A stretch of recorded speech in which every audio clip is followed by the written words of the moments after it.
Hello दोस्तों, welcome back. एक बार फिर से स्वागत है आपका हमारे इस यूट्यूब चैनल के अंदर। आइए बात करेंगे इस वीडियो के अंदर कि बिहार के अंदर विधानसभा चुनाव होना है।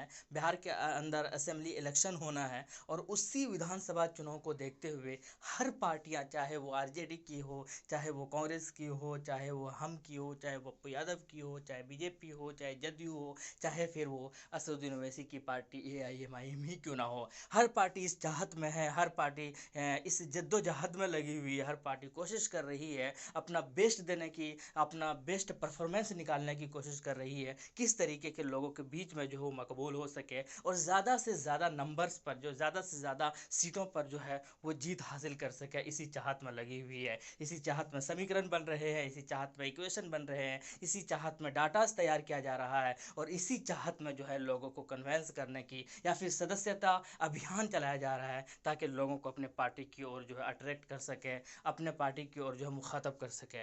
लेकिन बात करते हैं कि पहले जो लड़ाई थी बिहार के अंदर वो बेसिकली दो पार्टियों के बीच में मानी जा रही थी। अगर बात या पंडितों की अगर मानी जाए, जो पॉलिटिक्स पंडित होते हैं उनकी अगर मानी जाए, तो ये जो लड़ाई होनी थी वो बेसिकली दो पार्टियों के बीच में होनी थी। एक तरफ महागठबंधन के बीच था और जबकि दूसरी ओर जो है वो एनडीए की पार्टी के बीच में ये लड़ाई होनी थी। लेकिन जो है अब रास्ता खुल गया है। अब रास्ता इसलिए खुला है, उससे फ़ायदा बहुत बड़ा होने वाला है, कई सारे पार्टियों को फ़ायदा होने वाला है, लोगों को भी फ़ायदा होने वाला है। अब क्या था कि एआईएम की पार्टी ने जीतन राम मांझी के साथ हाथ मिला लिया, यानी कि इस बार बिहार के अंदर जीतन राम मांझी और एआईएम की पार्टी साथ में मिलेंगी, ये बात अभी तय हो चुकी है। लेकिन अब क्या, ये तीसरा मोर्चा कह सकते हैं कि ये तीसरा अभियान खुला, ये तीसरा मोर्चा बन गया है। अब इस मोर्चे में शामिल कौन कौन होगा? अगर सोर्सेज की माने एआईएम की तरफ से, तो ये बात भी बिल्कुल खबरें निकल कर आ रही है कि वो जो एएसपी पार्टी यानी आज़ाद समाजवादी की पार्टी, जो पार्टी है, यानी कि जिनके हेड की अगर बात की जाए चंद्रशेखर आज़ाद, उनसे भी बातें चल रही है। ऐसा सोर्सेज से बिल्कुल साफ पता चल रहा है कि उनको भी इस तीसरे मोर्चे के अंदर शामिल करने की कोशिश किया जा रहा है, बातचीत चल रही है। ये बात भी आपको मैं याद दिला दूं तो इनसे पहले भी काफ़ी ज़्यादा जो है बातचीत हुई है और भीम आर्मी यानी कि एसपी जो है वो काफ़ी पसंद भी है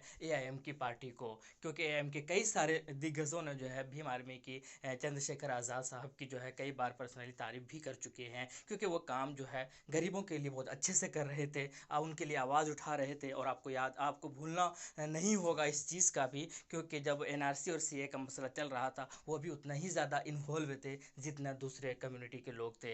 यानी कि दलितों के मसीहा कहे जाने वाले भीम आर्मी भी अगर एएम के साथ हाथ मिला लेते हैं, जुड़ जाते हैं और साथ मिलकर चुनाव लड़ते हैं बिहार के अंदर, तो शायद एक बड़ी कामयाबी जो है तीसरे मोर्चे को या फिर ये कह सकते हैं कि एआईएम को मिलने का संभावना है। लेकिन एक और चीज़ें जो निकल कर आ रही है या फिर एक और चीज़ें हो सकती है कि महागठबंधन के अंदर बहुत सारी चीज़ें इश्यूज तब बनेंगी जब सीट का बंटवारा होगा। यानी कि अब कई सारे पार्टियां, चाहे वो कुशवाहा जी हो, और पप्पू यादव अभी खामोश है। वो इसलिए खामोश है अभी क्योंकि उनको उम्मीद है कि महागठबंधन के अंदर जो है पप्पू यादव को भी शामिल किया जाएगा। लेकिन मज़े की बात तो तब होगी जब सीट बंटवारा होगा और पप्पू यादव जैसे पार्टी को कितने सीटें दिया जाएगा चुनाव लड़ने के लिए, या फिर कुशवाहा जैसे पार्टी को कितना सीटों पर चुनाव लड़ने के लिए दिया जाएगा। तो इस तरीके के जब बंटवारा होगा, जिस इसी तरह आपको जेएमएम को कितना सीटें दिया जाएगा, कांग्रेस कितना सीटें लेंगे, इसके अलावा आरजेडी खुद कितना सीटें रखेंगे, इसी तरह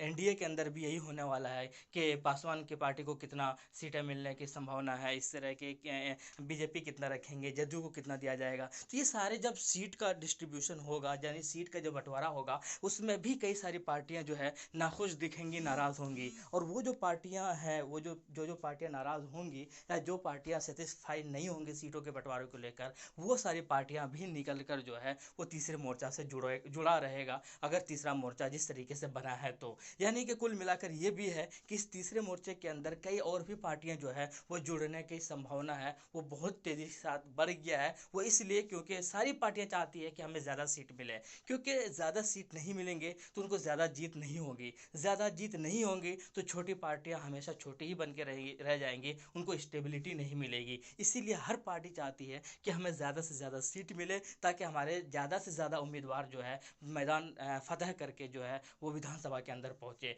अब ये देखना होगा कि कितनी पार्टियां बागी बन के तीसरे मोर्चे के साथ जुड़ती है। लेकिन कुल मिलाकर सीपीआई उनमें से एक है, सीपीआई से भी बात चल रही है। कुल मिलाकर ये है कि एमआईएम के मोर्चे की अगर बात की जाए तो अभी फिलहाल एआईएमआईएम के साथ जीतन राम मांझी जुड़े हैं, जो कि पहले भी वो सीएम रह चुके थे। हालांकि चंद महीनों के लिए ही रहे थे, लेकिन सीएम का पोस्ट उनको मिला था। उनका भी मांझी कैटेगरी के लोगों में काफ़ी ज़्यादा चाहने वाले हैं। तो इस तरीके से उनका एडवांटेज मिलेगा इनको भी, एआईएम को भी। अब इनके साथ अगर एएसपी पार्टी जुड़ती है तो वो भी फ़ायदा होने वाला है। इसके साथ सीपीआई और सीपीआईएम से भी बातें चल रही है। तो इस तरीके की अगर पार्टियां वो जुड़ती है तीसरे मोर्चे के साथ, तो फिर बहुत ज़्यादा फ़ायदा होने की संभावना है। आपको ये भी नहीं भूलना होगा कि यशवंत सिन्हा ने भी तीसरा मोर्चा के अनाउंस किया है। अब वो तीसरा मोर्चा इनके साथ मिलता है या फिर वो अपने आप इंडिपेंडेंट होगा, ये आने वाले वक्त ही बताएगा। हालांकि उन्होंने ये भी डिसाइड किया था कि ना तो वो महागठबंधन से जुड़ेंगे और ना ही वो एनडीए से जुड़ेंगे, और दोनों के खिलाफ लड़ाई उनकी होगी। ये यशवंत सिन्हा ने पहले भी पटना में अनाउंसमेंट कर चुका था। तो अब देखते हैं कि जब तीसरा मोर्चा असदुद्दीन ओवैसी साहब की जो पार्टी है, इनकी पार्टी है, जीतन राम मांझी के साथ अगर वो जुड़ते हैं तो शायद तीसरा मोर्चा स्टेबिलिटी ज़्यादा आ जाएगी। अब देखना मज़ेदार होगा कि अब यहाँ पर जो लड़ाई होगी वो बेसिकली दो टीमों के बीच में नहीं होगी, बल्कि ट्रायंगुलर सीरीज चलेगा। और इसी ट्रायंगुलर सीरीज में जो लोगों को ज़्यादा भरोसा दिलवा पाएंगे, शायद उनकी जीत उनकी ही होगी। अब आपका भी लेना होगा कि आप किन के साथ खड़े होंगे, आप किन को जिताना पसंद करेंगे, तो ये आने वाला वक्त ही बताएगा। मिलते हैं नेक्स्ट वीडियो में। आप क्या कहते हैं कमेंट सेक्शन में ज़रूर बताइएगा। थैंक यू, जय हिंद, लव यू।